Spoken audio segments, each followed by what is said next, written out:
So I am going to show you guys how to make some abstract stencil art using geometric and organic shapes.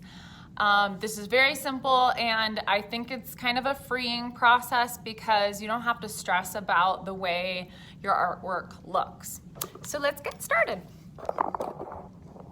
So what you're gonna need for this is a pencil if you think you want to draw your shapes, or you can just cut them out right away, okay?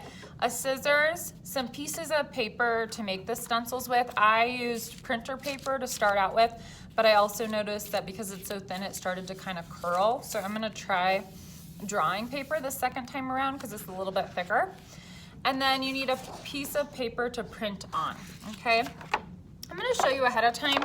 This is one of the pieces I made with these stencils, and you can use various things to fill in the stencil. I used dot markers, okay? I've seen people use charcoal and printmaking supplies and spray paint. So there's lots of different options, but I use dot markers for this. So if you have dot markers at home, this would be a great project for you to do. Okay, so what you're gonna do is you're gonna start out by just folding your pieces of paper in half, okay? And I'm gonna make a combination of organic and geometric shapes. Remember, organic shapes have curvy lines. A lot of times they mimic things from nature. And geometric shapes have straight lines, or they're perfectly round, and we associate them with things that are man-made, okay? All right, so let's go ahead and start cutting out our shapes. I'm gonna start out by just cutting out some organic shapes. I wouldn't worry about them looking like anything in particular. I'm just using some nice curvy lines to create my stencil, okay? So here's one of them. So this is an organic shape, curvy, rounded edges, okay? Now I'm gonna fold this one and I might make a geometric shape. Straight lines, okay?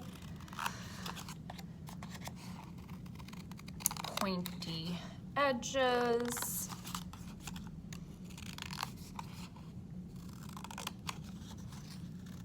Okay, so here's my geometric shape, okay? All right, so then what you're gonna do is you can make as many of these as you want, but you're gonna take your piece of paper, okay, and lay down your stencil. Now, some people might wanna use a little piece of tape, or you can just hold your stencil in place.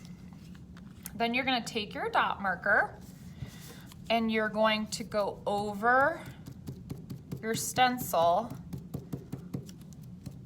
by creating a series of dots, okay? And if you're holding it in place, your shape should turn out with nice clean edges for the most part, okay? All right, so now I'm gonna pull this up and there's my design, okay? Let's do another one. Okay, if I overlap this with red, I'm gonna make some purple right there, because blue, which is a primary color, and red, which is a primary color, when they overlap, you make a secondary color of purple.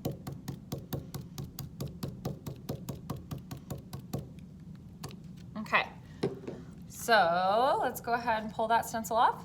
All right, pretty sweet. Let's add a geometric shape to this. Now, if I go over red with yellow, I wanna get some orange. Remember, yellow and red are also primary colors, and so when they mix together, you get the secondary color of orange. Okay, and now I'm gonna go ahead and pull up my stencil. Got those nice, clean, geometric lines. Let's do this again. let's do some blue overlapping the yellow to make the secondary color of green. Ooh. Oh, whoops. Guys, I just used green and I didn't mean to do that. I meant to use blue so that I could mix those two and it could make green.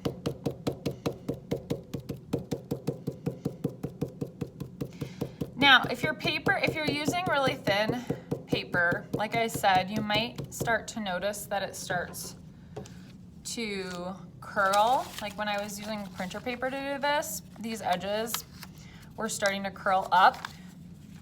And so when you use the dot marker, you're just gonna wanna kind of press on top of those in such a way that they don't push upward, okay? All right, so this would actually be a great way to make homemade gift wrap or just to make a really interesting abstract work of art. I might actually go back into this and draw over top of it. I haven't really decided yet, but this is how you use a simple stencil with dot markers to create a work of art. Happy art making!